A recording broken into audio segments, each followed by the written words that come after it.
I'm a biologist. I'm a research biologist, a postdoc, and I actually grew up in a very religious family, but I'm no longer at all religious. But just to demonstrate, I brought a book from my childhood called "The Great Dinosaur Mystery in the Bible." It has Interesting. It has illustrations of let me see if I can find one of an elephant and a hippo in the same field as a dinosaur. There's no human riding on one, though, is there? Yeah, well, no, there's humans admiring them from afar in the field. Well, I'll take that as credentials of a fundamentalist past. Yes, exactly, exactly. Baptist is what it was. So all throughout my upbringing, science was always at odds with and evolution was always at odds with religion. Religion always trumped evolution. And sort of these books and sort of the messages that I heard made sort of scientists and evolutionary biologists out to be sort of the bad guys, covering up stuff, having an anti sort of God, anti-religion agenda. And then once I go through grad school, and when in the midst of grad school, when we have to teach, undergrad biology students about sort of the evidence for evolution versus creationism, we were sort of given the accommodationist stance based on like what the National Academy put out in their science, creationism, and evolution thing about those are two different ways of thinking. They don't overlap at all. There's no conflict. And I know you totally disagree with accommodationism. So I just wonder what, from your standpoint, sort of what do you think should be sort of the National Academy's stand, or just in general sort of evolutionary biologist stand? Well, I've made this clear in a lot of the writings on my website, and also I published an article on evolution in 2012 where I proposed what I think should be done, and basically it is the stance of the society of which I was president then, the Society for the Study of Evolution. If you look at their statement on the teaching of evolution on their website, it doesn't say a word about religion. It just says evolution should be taught because it's the going theory of the development and diversity of life, and that's it. I mean, it should be taught because it's scientifically true. There's nothing in there about, and of course, it need not conflict with the religion and things like that. So my view is that when you're teaching science, you stay away from religion. You don't promulgate atheism for the students. You don't promulgate religion to the students. And above all, you don't tell the students, as you said, that religion and science are completely compatible, because that's the theological stance. I mean, as you know from your childhood, not everybody feels that religion and science are compatible. I mean, there's huge swaths of the American public, almost half, that are creationists. And so for them, that compatibility doesn't exist. So my view is to stay away from religion. And I do that when I teach. I mean, the only religion I ever mention in my class here, and I could mention it because this is a private university. There's no First Amendment rights here, but it's not wise to do that. The only religion I mention is when I talk about why evolution is true and creationism is wrong, which you have to do when you talk about the facts of evolution. You have to oppose them to the most widespread alternative theory, which is creationism. So you have to say, well, there's no evidence for a great flood, and we see these transitional forms. The Earth is older than 6,000 years. Some people say even that's going too far in dismissing religion, but in my view, you teach science as science is best received by the community at the time, and stay away from theology or any entanglement with religion or atheism. Yeah, and this seems to be. I recently saw that you, or heard that you taught creation and evolution. I don't know if it was a whole class or a lecture when you were. It was a class at Maryland. Yeah, right, and that was pre-tenure for you. Is that right? Yeah, it was. Yeah. So I wonder what motivated you to start doing that. Was that your first sort of public, Yeah, I guess you could call it my incursion into the controversy. When I taught at Maryland, and I taught there for 4.5 years until I got tenure, my classroom was located right above a big plaza in front of the building, and outside in the plaza very frequently there would be a creationist preacher on a soapbox who would be haranguing against evolution. And I'd stop and listen to the guy, and the students would heckle him. He was religious, of course, and it was then I started to realize this stuff. I mean, I knew creationism existed, but I hadn't really seen it in my environment, and then I realized that this guy was, saying a lot of nonsense, and he had some adherents. And so it was, I guess, about that time that scientific creationism started to make its way into the public eye. That was in the early 80s.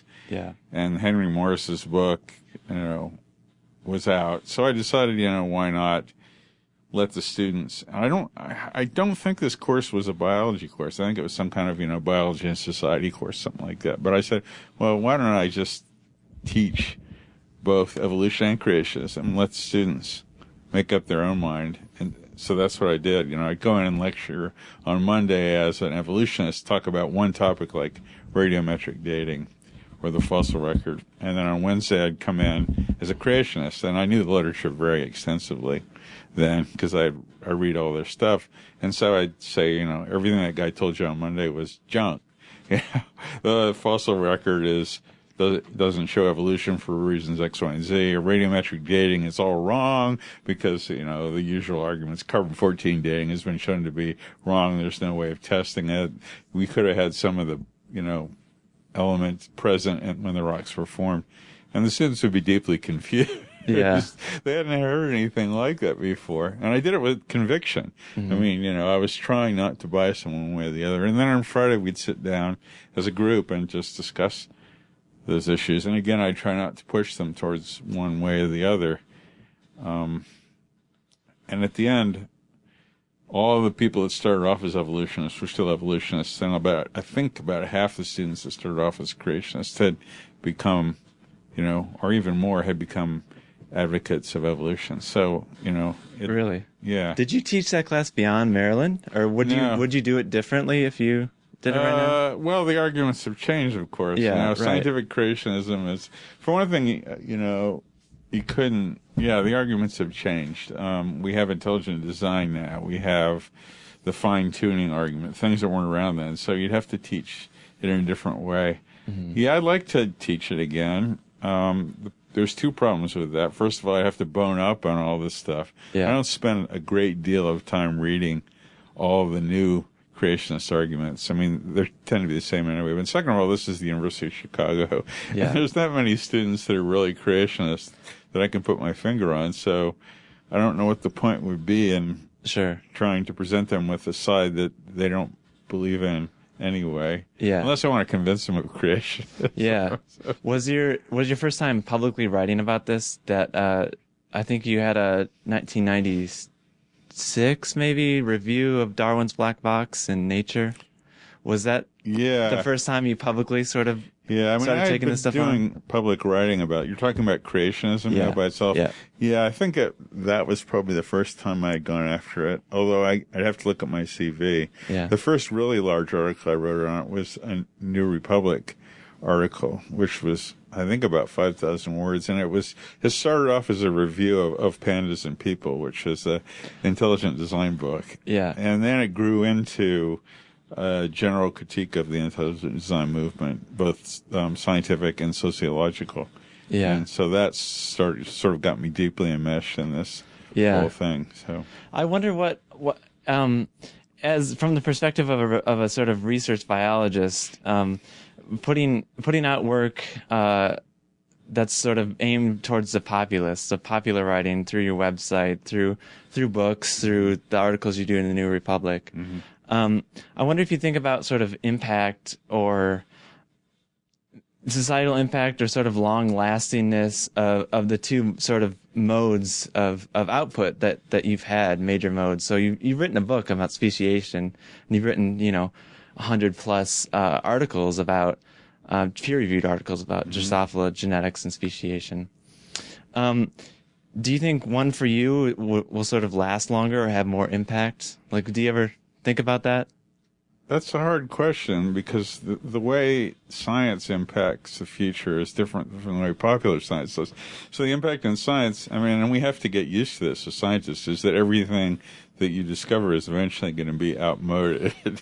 It's going to be superseded. I mean, already the genetic work I did on speciation using very crude tools at the beginning of my career has been refined to the point where it's no longer useful. You can use molecular markers now, and the story is much more clean and much more extensive. But, you know, they wouldn't have done that if it hadn't been for me. Right, So, exactly, yeah. So, you know, if you put a few bricks, I mean, I'm not a paradigm builder. I'm basically a brick in the wall type of guy.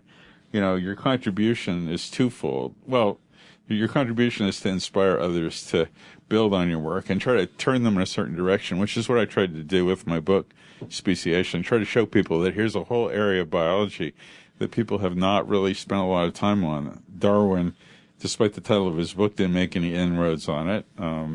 The problem has been raised in the modern synthesis, but again, there's not much work on the genetic changes that occur to make new species. I mean, it's an open field. Yeah. And that's why I got into it and published a lot on it. And that's why I wrote the book, basically, to show people, well, here's where we are, here's where the questions need to be answered. And actually, I'm a lot prouder of my book than I am of the research that I've done. Really? But I couldn't have written that. I mean, actually, writing that book is probably, in terms of intellectual accomplishment, speciation, I think, is probably the thing that I'm most proud of. It took 6 years to write. I mean, Alan Orr was a co-author, but I really like it. I mean, I couldn't have written that book without having done the research. Yeah, of course, right? Of course. But if there is a contribution that will last longer than my technical accomplishments in finding out stuff, it would be that book. Yeah. Which I think, you know, I'm not trying to be immodest, but I think it has had an influence in the nature and direction of research in the field.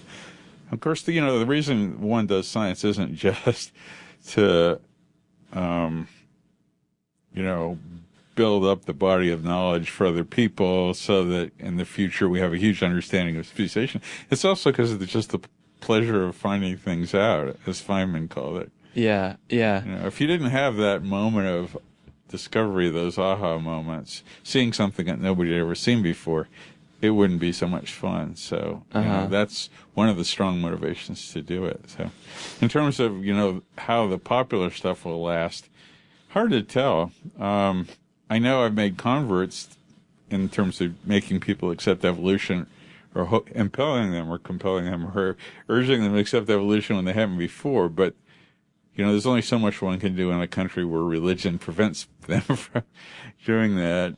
I just find it pleasurable to do that, and I like to educate people. It's sort of an extension of my job as a teacher, and it's fun. I mean, writing and speaking in a popular way is a challenge for somebody that's sequestered in the lab and used to writing academic papers. And if there's one thing that sort of characterizes my purpose or my motivation, it's that I need challenges. So, yeah. And popular writing and speaking is an immense challenge. It's one, in fact, that you can never fully. I mean, I think now, and I'm going to retire in about a year and a half, I've pretty much run my course as a research scientist. It was fun. It was a good run, but the challenge is not so great as it used to be. I know how to write papers. I know how to, you know, write books, for scientific books. I know how to write grants. I know how to teach. I know how to review things. And so a lot of the challenge is gone. What remains is those aha moments, but those aren't enough to sustain me. So, but popular writing and popular speaking and going on to areas like religion, that's a challenge I think will carry me through to the grave. Simply because you can always get better and better and better at writing. I'll never be as good as Richard Dawkins, but there's the model. Yeah, I can asymptotically approach the quality of his writing, probably never the quality of his thought, but you can always get better. And that's an immense challenge. I listened to an interview with Lewington, your PhD advisor, and the interviewer was asking him sort of about his sort of work in popular writing and sort of social commentary, and how, and then his response to that was he felt being a research biologist sort of gives one credibility to make statements about certain things, and that was very important to him, of having the research background and credibility in sort of what he puts out to the public. Like, I'm not just anybody. Like, these are informed opinions because this is my profession, and that, I think, was an important part to him. And it seemed like he sort of saw that as sort of maybe sort of a responsibility almost of being a research biologist, especially in his position at Harvard. I wonder if you agree with that, if you feel the same way. I mean, how much his sort of approach to that influenced you? Yeah, marginally, I suppose Dick's popularization activities did influence mine. He was a good role model for that. And I remember the first thing I wrote that wasn't real science, it was a book review that I wrote as like a second-year grad student in his lab, because I could see him doing this. And, of course, he's a terrific writer himself. I remember him telling me something very similar to what he told you, which was, Jerry, you got to keep up your research career, because without that research, you're not going to have any credibility for the other stuff that you say. And I remember him saying, if I couldn't look at myself in the mirror shaving each day and think that I had any credibility on any issues unless I had this credibility as a research scientist. But he meant it in a different way that I would construe it. What he meant was you have to keep up an active research career going if you're going to have credibility for your popular writing. And I don't believe that's true. I mean, my research career now is waning, and I think I've already established my credibility. I don't think you have to establish it on an ongoing basis. Second of all, a lot of what Dick wrote about didn't have much to do with evolutionary biology. Yeah. It was sociology, it was other kinds of stuff. And his credibility rested not so much on his research accomplishments as on his intellectual acumen. Mm-hmm. So, when I pronounce on evolution, I like to have under my belt the fact that I'm a trained evolutionary biologist and I have a lifetime of doing that. And I think, that makes people listen to me more. But, if a layperson told me something about evolution, and they do all the time on my website, that I don't know, I'm not going to discount that because they don't have a PhD. Right. I mean, science is something that a lot of people can do. And what's really counts in science is the quality of thought and the ideas, not so much the fact that you have a long and distinguished career, I think. Mm-hmm. Okay, let's sort of backtrack and go into your sort of scientific upbringing. Mm-hmm. You went to college at the College of William and Mary, and you got involved with the Drosophila genetics lab pretty quickly, it seems like, mm-hmm. and had from all things that I can tell, a pretty amazing mentor as an undergrad in Bruce Grant. Yes. And that he not only, because, William & Mary isn't a research university. No, it isn't. Yeah. It's getting more that way, but all liberal arts schools are, because that's where money comes from. But yeah, at the time it was a teaching school. Yeah. And so, but he not only mentored you in research, he mentored people who would become your PhD students and go on to have highly successful careers, Mohammed Noor and Alan Orr. And a lot of other scientists like Walt Eanes at Stony Brook, Greg Ray at Duke. I mean, he's got a lot of them. Yeah. So, it's a pretty amazing record for a liberal arts teacher.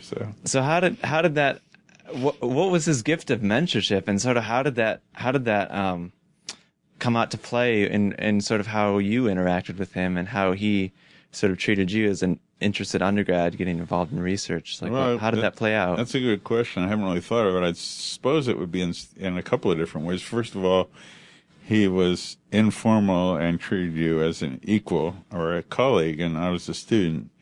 So that carries over in how you treat your own students, obviously. He established a pattern which was reinforced by Lewontin, that the mentor does not take credit for your work. So my very first paper, which I think was published in Genetics, my first real paper, his name is not on it. So he wouldn't have that, and neither would Dick. And of course that sets up a pattern, so I don't put my name on my students' papers either, unless I truly collaborate with them. The main reason, so that's one reason why Bruce was such a great mentor. He was, he thought of you as a colleague and as a friend and as somebody to interact with a lot. So he'd set up headquarters in his lab as an undergraduate, which is a rare thing to do. And he would be there all the time, inspiring you to do your research. Second of all, he's just very enthusiastic. I mean, if there was a human equivalent of a puppy dog, I mean, in a good way, and the fact that he was always very excited and enthusiastic about science, that was him. And that made you enthusiastic about science. It was infectious.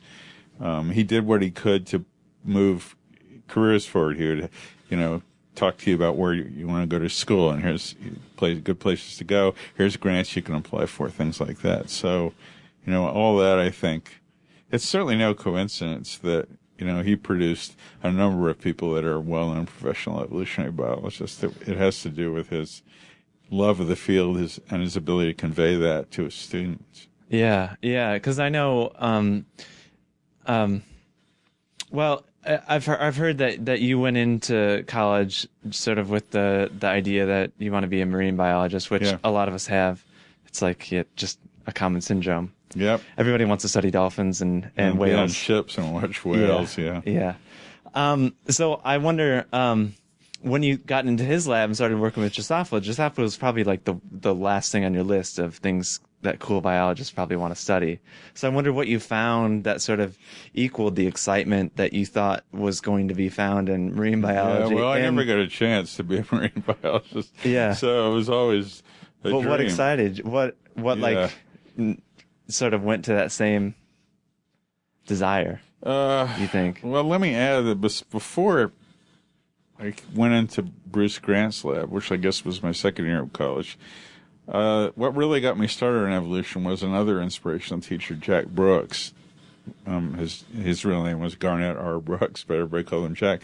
And he taught freshman biology, and he happened to be an evolutionary biologist who worked on reptiles, and he was extremely enthusiastic. I mean, basically, that's what got me started, because the very first day of my first day at college, which is 8 a.m. on a Monday, the first day I got there, we had Bio 1 with Jack Brooks, and he started off teaching about evolution, and it was just, he was a very charismatic person.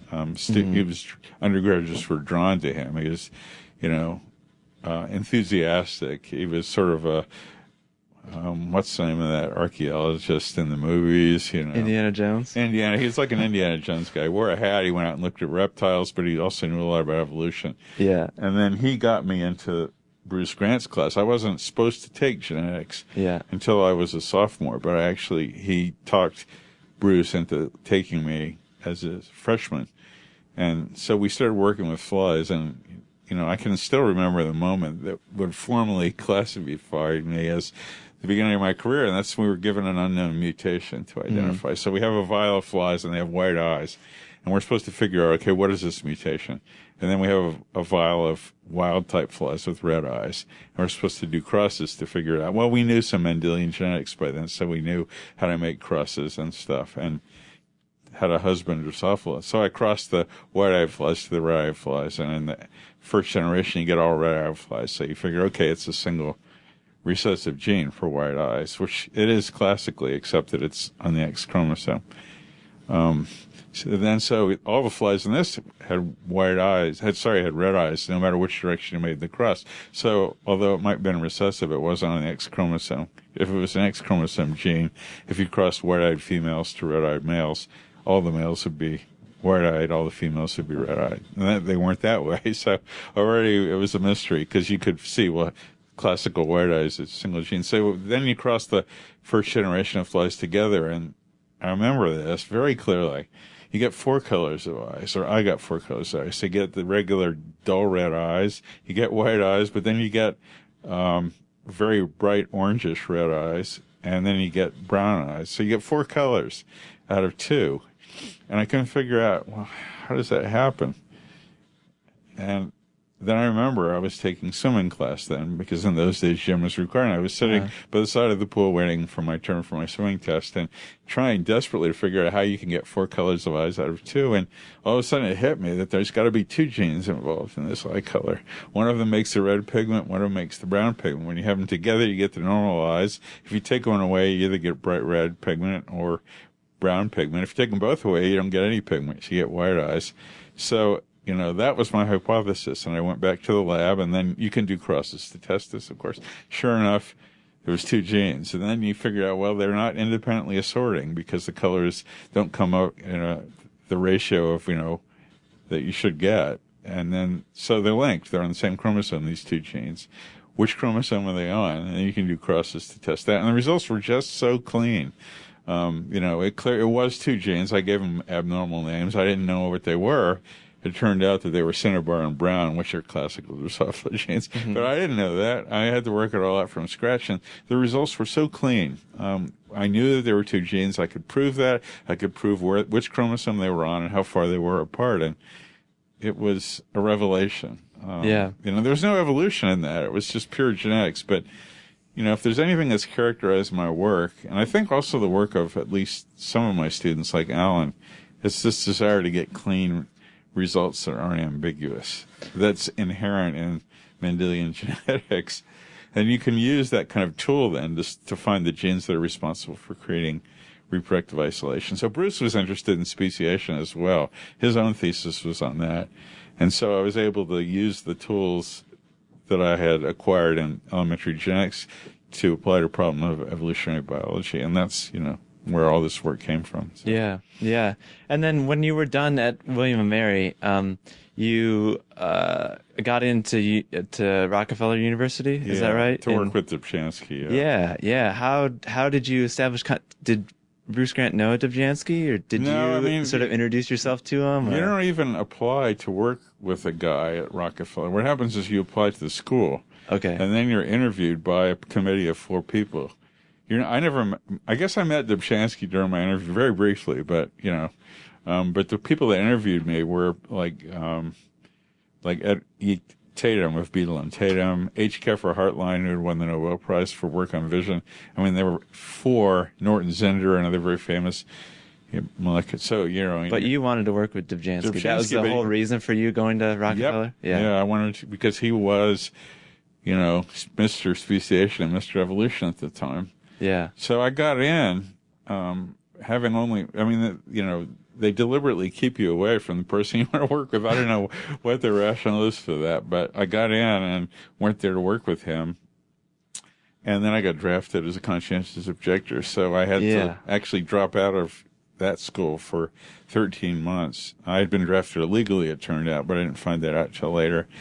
And so I continued to live at the university, but I couldn't do any science. I worked in a hospital as a medical technician for 13 months. And by the time I got out, which I did by filing a court case against the government for being drafted illegally, Dobzhansky had already decided to move from Rockefeller to Davis. And so we're going to retirement. And so that left me with the conundrum, okay, what am I going to do now? Did you not interact with him when you were there? Not really. I mean, I had a 9-to-5 job, and I would drop by the lab occasionally. I was, I would talk to some of his students like Jeff Powell and stuff, but I was basically working a job and had no time to do science and stuff. So but throughout the 13 months of service at this hotel or hospital,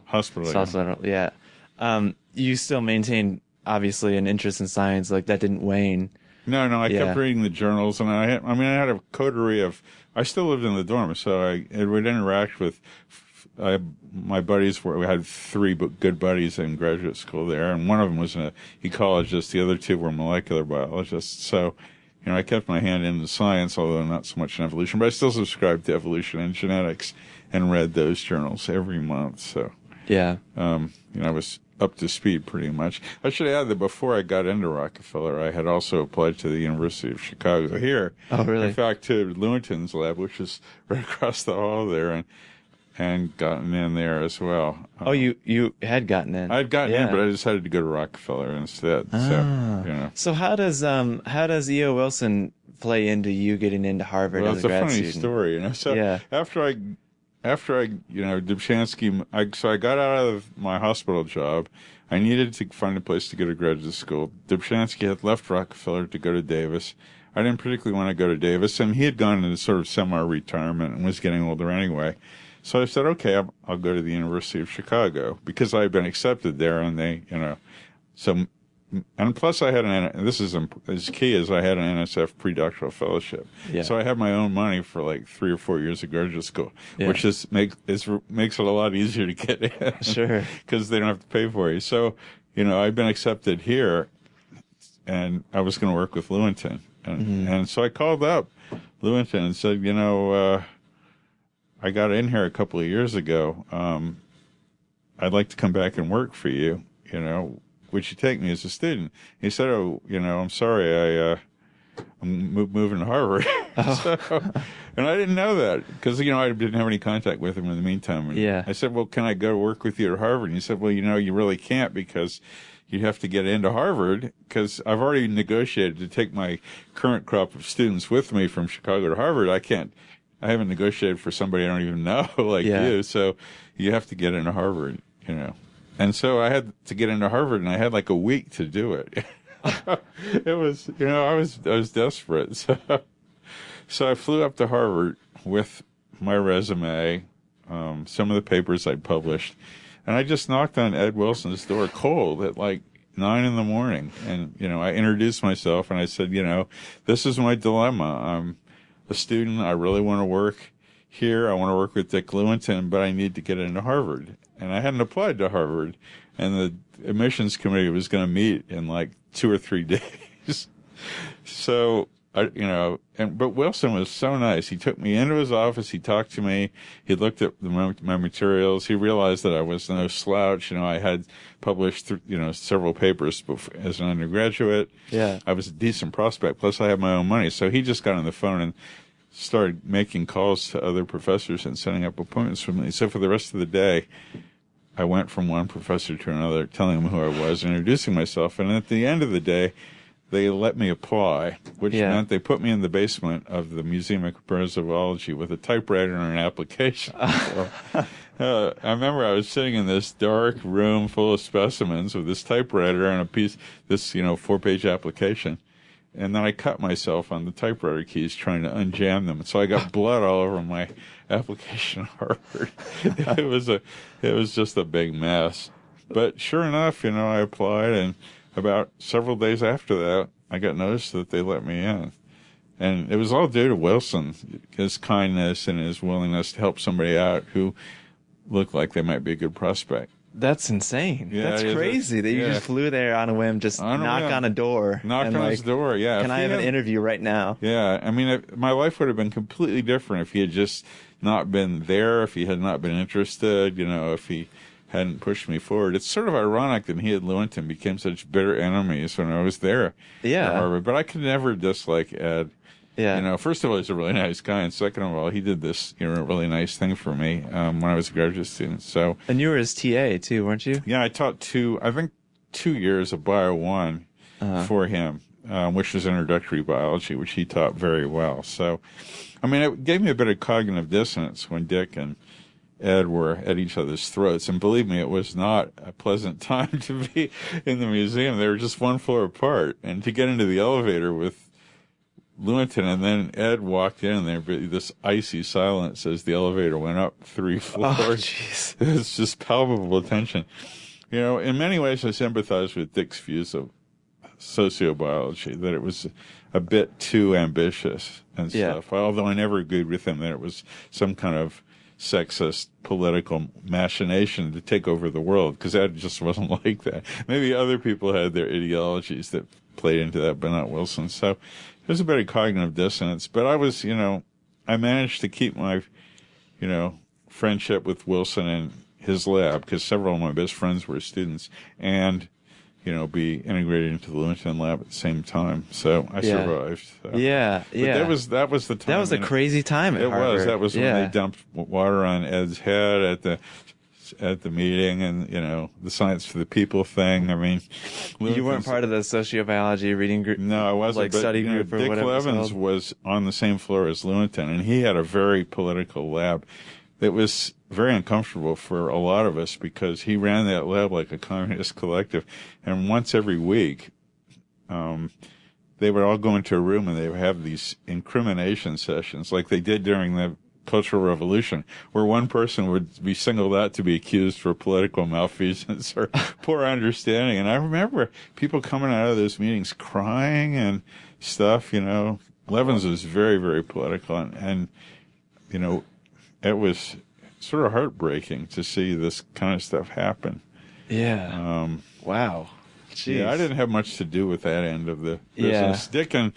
Dick Levins and Dick Lewinton were very close colleagues. I mean, Levins was here. They wrote a book together. Yeah, they did, and they had been colleagues in Chicago, and Dick was responsible for bringing Levins to Harvard in the School of Public Health. But he had an office on our floor, just at the end of the hall where his students sat. So there was all this political stuff going on. We tried to ignore it. I just wanted to learn biology and genetics. So yeah. One name that didn't come up when you were talking is Gould. Yeah. Did you take any classes from Gould? Classes with, I took one class that was taught by him in Lewinton. It was sort of an advanced evolution class. That was very strange because here we have two like rhinoceri in the same room competing for territories. I remember, you know, that Dick was lecturing one day, and he sang a snatch of opera, and of course Gould couldn't let that go by because he was a singer in the St. Cecilia chorus. So he started singing too, and these two guys were like singing each other, showing off how much they knew about opera. It was like sort of two male lions and urinating in their territories. That's amazing. Wow. Yeah, it was fun because those guys were really smart. Yeah, of course. Gould was on my committee, my thesis committee, but he was always an arrogant guy, always very full of himself. And when he started writing about punctuated equilibrium, and I started arguing with him about that, he didn't like me so much. Yeah. That's when he called me a hidebound gradualist. I'll never forget that. We invited him up to the lab to discuss punctuated equilibrium, and when it became clear to him that we didn't really buy the theory, at least in terms of a mechanistic theory of how evolution works, he got angry and started yelling. I mean, Gould was not really a very nice person. Even Lewinton will admit that. I interviewed Dick about this a couple years ago, which I hope to publish someday, and, you know, it's all public. And he agreed with me that, you know, Gould was not a nice human being. He was a very smart human being, a very eloquent human being, but not a very nice human being. Right. So, you know, my experience with him was, you know, limited. Right. Did you admire his writing at the time? Yeah, and I still do, although I like his earlier writings better before he became full of himself, and they became so rococo with sentences within sentences. And then he came out with that god-awful accommodationist book, Rocks of Ages, which, you know, but I have his books up there on the shelf, and I will still turn to them occasionally. Yeah. His earliest books, The Flamingo's Smile, his essays in natural history are very good. I still like The Mismeasure of Man, although it's been criticized. Yeah. I think the criticism has been rescinded now, but it is a magnificent and well-written book on the history of science. So, yeah, I mean, he's just one of those guys that's, you know, you have to admire because they're smart and they write well, but on the other hand, they aren't really nice human beings, and you just, you know, this is a common situation in science. So it's one you have to learn to live with. So. Sure. And then after Harvard, you went on to work with another Dobzhansky student, right? Tim Prout. Yeah, as a postdoc at He was Davis. actually Lewinton's office mate in graduate school. So they were both Dobzhansky students. At the same time? Yeah, although Tim was like 6 years older than Dick, but Tim had been in World War II, so his graduate school was interrupted while he was fighting in Italy, and then so he was older than Dick. Yeah. But, you know, I went to Davis to work with So I feel like you still got your Dobzhansky experience through Lewinton and through... Yeah, because both Tim and Dick were deeply influenced by Dobzhansky. I mean, there's no doubt about it. Yeah. Dick, of course, pointed out a lot of the problems with Dobzhansky's work in his collected papers, The Genetics of Natural Populations, but he always admired Dobzhansky for several things. First of all, Dobzhansky worked in the lab until the day he died, practically. When I met him in Davis, and when I saw him in Rockefeller, he was sitting, you know, in his office looking at chromosome slides. That's what he did. He read inversion frequencies, and that's what he did. He did science. Dobzhansky did not put his name on all of the papers that came out of his lab. And you can find papers coming out of Dobzhansky's lab that are authored just by Boris Spassky or Pavlovsky Those were his technicians. And yet he would let them publish papers. He would write the papers. He would tell them what to do. He would do a lot of the readings. But because he felt like he did not do sufficient labor on the paper, they would be the only authors. And this sort of authorship thing, which I consider quite important in the field, to not put your name on every paper that comes out of your laboratory. That was inculcated into both Tim and Dick by Dubchansky. And they both perpetuated this culture, and I've perpetuated this culture. They got it from Dubchansky. Dubchansky got it from Thomas Hunt Morgan. Sure. So this sort of tradition of not, bullying your way into gratuitous publication started at the very beginning of genetics with T.H. Morgan, who had a big lab full of Bridges and Sturtevant and Muller and even Dubchansky and stuff. So, has that ever caused you problems? Have you ever had to defend your stance into like a tenure committee or sort of, because that's not like now, that's not a normal stance. Yeah. Let me say first that I think it should be a normal stance. Yeah. If you're not really a scientist, if you just sit in your office and tell people what to do and don't work in the lab, this is a personal feeling, but it's just led to this gratuitous multiple authorship where a professor will have dozens of postdocs in his or her lab and put his or her name on all their papers. And frequently you get your name on a paper when you hardly do anything at all. Even if you give somebody like a strain of flies that you've created, you want credit for that. I think that's a really bad thing for the field. I think it's demoralizing for the students who see, because if you publish a paper with a famous mentor, the person gets credit for it is your mentor, not you. Right. And Marty Kreitman's, who's here down on the first floor, was one in my lab, and he was the first person to do a population genetic analysis of DNA sequences, a paper that was published in Nature, with Marty as the sole author. Dick would not put his name on that paper, even though he had a big hand in inspiring the research. And yet, even though Dick's name wasn't on the paper, people will still talk to him. I really like that paper that you wrote with Kreitman. Marty doesn't get. He still has to share credit with Dick, even though Dick's name wasn't even on the paper. So this is called the Matthew effect, and there's a paper in Science on that from the book of Matthew where it says, "To he that hath it shall be given." So so I'm just saying all this because I don't like this culture. Yeah. And I don't like it being promulgated. I think it's bad for the student. It's good for the professor because you can have all these gratuitous authorships. In terms of how I suffered from it, I didn't. And the reason I didn't was because I always did my own research in the lab. It was, right up until, a year before I decided to retire, I was sitting out in the lab several times. That's another thing that I like to do, because you interact with your students much more deeply when you're sitting across the lab bench from them than when they have to come to you in your office and ask advice. You're constantly having conversations in the bench. You learn a lot of science. They learn a lot of science.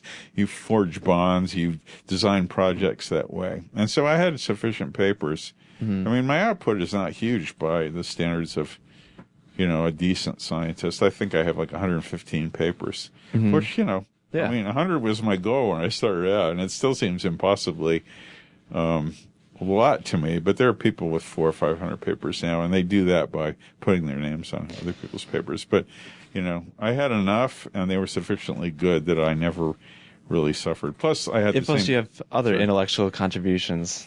Well, yeah. I mean, the main one, of course, for universities is that I had the same grant for 30 years. So I was never for a second without money, and that matters a lot to them. It shouldn't be that way, but that's the way it is. Now, basically, the thing you need to advance in modern-day academia are papers and grants. The other stuff I was doing, the popular stuff, or quality of teaching, that really doesn't matter much in a research-oriented university. So. You think it should? Yeah, certainly it should. Well, teaching should certainly matter. There's no real impetus at universities that are research universities, certainly not here very much, to be a good teacher. I mean, you can be a really sucky teacher here and still get by, and you can get crappy evaluations. But what are they going to do? If you're pulling in the grants and writing papers, that's what's important to them. Yeah. So really, to want to teach well, you have to want it on your own. There's no pressure to do that. Yeah. I think there should be that kind of pressure. not only because it's good for the students, but because it's good for you.